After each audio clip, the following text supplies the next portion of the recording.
নমস্কার, আপনারা দেখছেন বিদর্পণ সংবাদ। আমি তনয়া রয়েছি আপনাদের সাথে। বিস্তারিত সংবাদে যাওয়ার আগে একবার চোখ রাখবো সংবাদের হেডলাইন্সে।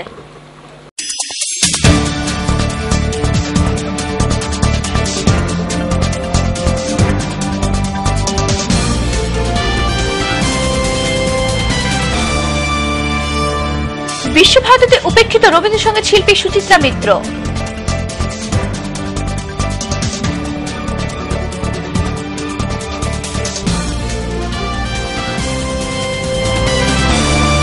শিউরির ডাঙ্গালপাড়ায় সাধারণ মানুষের সঙ্গে সংঘাতে জড়িয়ে পড়ল স্ট্যাকো বাহিনী।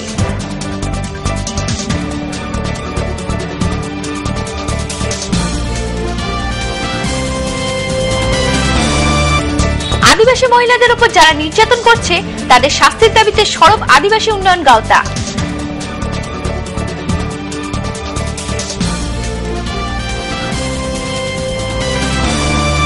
ছিনতাইকারীদের মদত দিচ্ছে এসএফআই নেতা, এমনই অভিযোগে হারজন বাজারে পথ অবরোধ স্থানীয় মানুষের।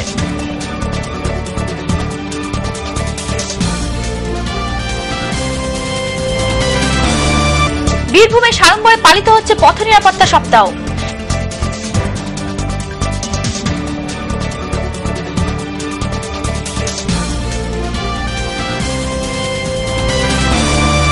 দেবী তারার নৈবেদ্যের প্রতিটি উপকরণে দেওয়া হলো মূল্য।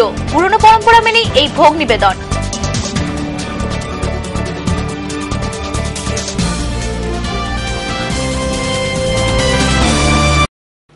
এখন আসছে বিস্তারিত সংবাদে। Out of sight out of mind আরো একবার প্রমাণিত হলো।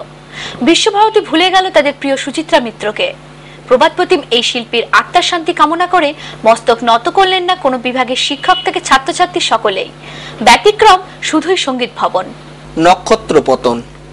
মাত্র 24 ঘন্টা আগে চলে গেছেন রবীন্দ্রসঙ্গীতের বিশাল আকাশের সব থেকে উজ্জ্বল নক্ষত্র।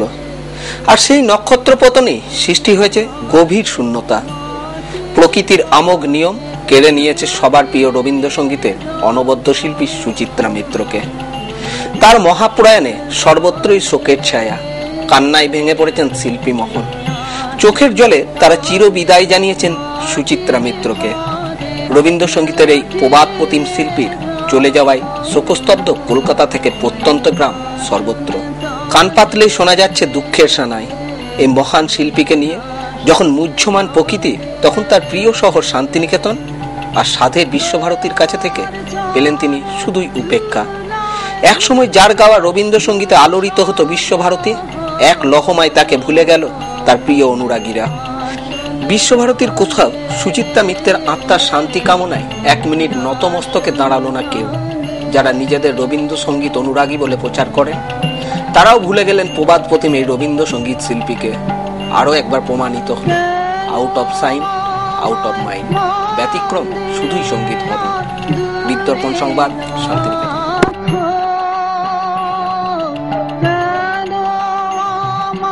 অধ্যাপক সভার পক্ষ থেকে আমরা গভীর শোক জ্ঞাপন করছি।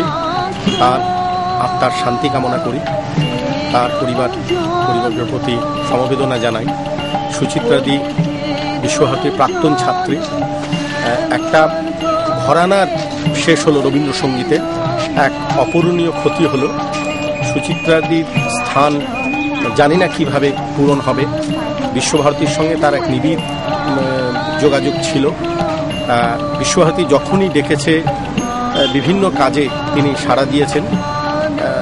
সঙ্গীত শিল্পী হিসাবে তার নাম আর নতুন করে বলার কিছু নেই। মানুষ হিসাবে সুচিত্রাদি অসাধারণ, অসামান্য ছিলেন। যে কোনো ব্যাপারই বিশ্বভারতীর ব্যাপারে তাকে ডাকলে তিনি সাড়া দিতেন। বিশ্বভারতীর তরফ থেকে গতকালের পর আজকে আমাদের সঙ্গীত ভবনে শোকসভা হয়েছে। সেখানকার ছাত্রছাত্রী অধ্যাপকরা মিলিত হয়েছেন। সন্ধ্যায় আজকে আমাদের মন্দির আছে, বিশ্বভারতীর পক্ষ থেকেই হচ্ছে। আমরা প্রচণ্ড সমব্যথী এবং বিশ্বভারতী বিশ্ববিদ্যালয়ের সকল ছাত্রছাত্রী, বিশেষ করে সঙ্গীত ভবনের যারা ছাত্রছাত্রী এবং টোটাল আশ্রমবাসী এই প্রচণ্ড এই ঘটনায় শোকস্তব্ধ। উনি 1942 থেকে 46 অবধি বিশ্বভারতী বিশ্ববিদ্যালয়ে অধ্যয়ন করেছেন এবং সবথেকে বড় যে জিনিসটা, যে রবীন্দ্রনাথের গানকে উনি যে উচ্চমাত্রায় নিয়ে গেছিলেন এবং রবীন্দ্র অনুরাগী হিসাবে এবং রবীন্দ্রনাথের রবীন্দ্রসঙ্গীতকে উনি এমন মাত্রায় পৌঁছলেন যে সমগ্র বিশ্ব সে জায়গায় জানতে পেরেছে। কয়েকদিন আগে স্ট্যাকো বাহিনীর বিরুদ্ধে সরব হয়েছিল খয়রাশোলের বাসিন্দারা। অভিযোগ ছিল সাধারণ মানুষের সঙ্গে অভব্য ব্যবহার করছেন তারা। আর এবার একই অভিযোগ উঠল সিউড়িতেও। সোমবার রাতে সিউড়ি ডাঙ্গালপাড়ার বাসিন্দাদের সঙ্গে হাতাহাতিতে জড়িয়ে পড়ল স্ট্যাকো বাহিনী। সোমবার রাতে স্থানীয় মানুষের সঙ্গে বচসায় জড়িয়ে পড়ে স্ট্যাকো বাহিনীর কয়েকজন জওয়ান। সিউড়ির ডাঙ্গালপাড়ার একটি খাবারের দোকান থেকে বেরিয়ে আসার সময় এক পথ চলতি মানুষের সঙ্গে বিবাদে জড়িয়ে পড়ে স্ট্যাকো বাহিনীর জওয়ানেরা। অভিযোগ, স্থানীয় মানুষ ঘটনার প্রতিবাদ করলে বেপরোয়া মারধর করে ওই জওয়ানেরা। এই ঘটনায় চাঞ্চল্য ছড়ায় এলাকায়। পরে সিউড়ি থানার পুলিশ এক জওয়ানকে নিয়ে ঘটনাস্থলে পৌঁছালে উত্তেজিত জনতা তাকে ঘিরে ধরে মারতে শুরু করে। শেষ পর্যন্ত পুলিশের হস্তক্ষেপে অবস্থা নিয়ন্ত্রণে আসে। আমি আমাদের ডিপার্টমেন্টাল যে প্রসিডিউর আছে সেইটা ব্যবস্থা নেই। লোককে মারধর করেছে, যা যা অভিযোগ আছে সেই অভিযোগগুলো নিয়ে আমাদের ডিপার্টমেন্টাল তদন্ত হয় এবং তার বিরুদ্ধে যেটা অ্যাকশন হয় সেটা চাকরির ব্যাপারে যে সমস্তগুলো আমাদের নিয়ম কানুন আছে সেই অনুযায়ী আইনগত ব্যবস্থা নেওয়া হয় আমাদের। খয়রাশোলের পর ফের সিউড়িতে বিবাদে জড়িয়ে পড়ার কারণ খুঁজতে তদন্তের আদেশ দিয়েছেন জেলা পুলিশ সুপার। বিজ্ঞাপন সংবাদ, সিউড়ি। সুনিতা মুর্মুকে নগ্ন করে ঘোরানোর ঘটনায় অভিযুক্তদের ধরার নামে গ্রামে গ্রামে ঘুরে আদিবাসী মহিলাদের শারীরিক নির্যাতন করছে পুলিশ। এমনই অভিযোগ করে জেলা পুলিশ সুপারের সঙ্গে দেখা করলেন আদিবাসী উন্নয়ন গাঁওতার নেতারা। দোষী পুলিশের শাস্তির দাবি জানায় তারা। রামপুরহাটের বটতলা গ্রামে সুনিতা মুর্মুর ওপর অত্যাচারের সঙ্গে অভিযুক্তদের ধরতে গত 29 ডিসেম্বর বটতলা ও চাঁদনী গ্রামে যান পুলিশ। অভিযুক্তদের ধরার নামে গ্রামের আদিবাসী মহিলাদের ওপর পুলিশ শারীরিক নির্যাতন করেছে বলে অভিযোগ করা হয় আদিবাসী উন্নয়ন গাঁওতার পক্ষ থেকে। জেলার পুলিশ সুপার হুমায়ুন কবিরের সঙ্গে দেখা করেন আদিবাসী উন্নয়ন গাঁওতার নেতা রবীন সোরেন ও যাদের ওপর অত্যাচার হয়েছে বলে অভিযোগ সেই 3 মহিলা। পুলিশ সুপার ওই 3 মহিলার অভিযোগ ক্যামেরাবন্দি করেন। আদিবাসী উন্নয়ন গাঁওতার নেতা রবীন সোরেন জানান, পুলিশ সুনিতা মুর্মুর ঘটনায় অভিযুক্তদের গ্রেপ্তার করুক, তাতে তাদের কোনো আপত্তি নেই, কিন্তু গ্রেপ্তারের নামে আদিবাসী মহিলাদের উপর অত্যাচার তারা সহ্য করবেন না। 3 জনের মহিলা ওখানে ভিডিও ক্লিপিংস উনি রেকর্ড করে রাখছেন এবং উনি খুব দ্রুত এটা বললেন ব্যবস্থা নেবেন। সেই ব্যবস্থার অপেক্ষায় আমরা আছি। আমরা চাই যে অপরাধীদেরকে ধরুক বা অপরাধীদেরকে যাক ওখানে, সেটা নিয়ে আমাদের কোনো আপত্তি নেই। হ্যাঁ, আমাদের আপত্তি ওই জায়গায় যেখানে পুলিশ গিয়ে মহিলাদেরকে মারধর করবে, এইভাবে যদি আবার নগ্ন করে, তাহলে তো সেটা খুব সাঁওতাল সমাজ আমরা তো মেনে না থাকি। তোমরা কি পুলিশের নাম দিয়ে এফআইআর করেছো? পুলিশের নাম দিয়ে ওইভাবে তো বয়স্ক মহিলারা নাম তো কেউ জানে না। পুলিশ ওখানে রাত্রে গিয়ে যাচ্ছে, তাদের নাম জানাটা তো খুব মুশকিলই হয়। কতজন পুলিশ এসেছিল সেটা বলছিল 2 গাড়ি মতো গেছিল। এফআইআর করেছো তোমরা? এফআইআর করেছে।